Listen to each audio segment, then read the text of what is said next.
जय माता दी। हम ना पढ़बे प्राइमरी बलम नर्सरी खोलाई दहो। हम ना पढ़बे प्राइमरी बलम नर्सरी खोलाई दहो। वही प्राइमरी में ससुर जी मास्टर घुंघटा कढ़त दिन जई है बलम नर्सरी खोलाई दहो। घुंघटा कढ़त दिन जई है बलम नर्सरी खोलाई दहो। हम ना पढ़बे प्राइमरी बलम नर्सरी खोलाई दहो।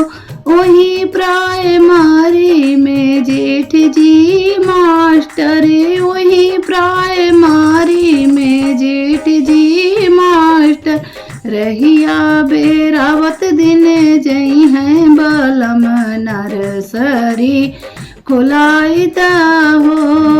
रहिया बेरावत दिन जई हैं बलम नर्सरी खोलाई दहो। हम ना पढ़बे प्राइमरी बलम नर्सरी खोलाई दहो।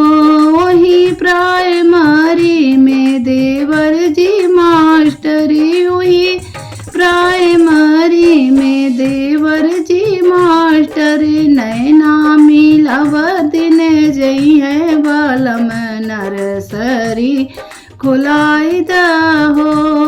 नैना मिलाव दिन जई है बलम नर्सरी खोलाई दहो। हम ना पढ़बे प्राइमरी बलम नर्सरी खोलाई दहो। हम ना पढ़बे प्राइमरी बलम नर्सरी खोलाई दहो।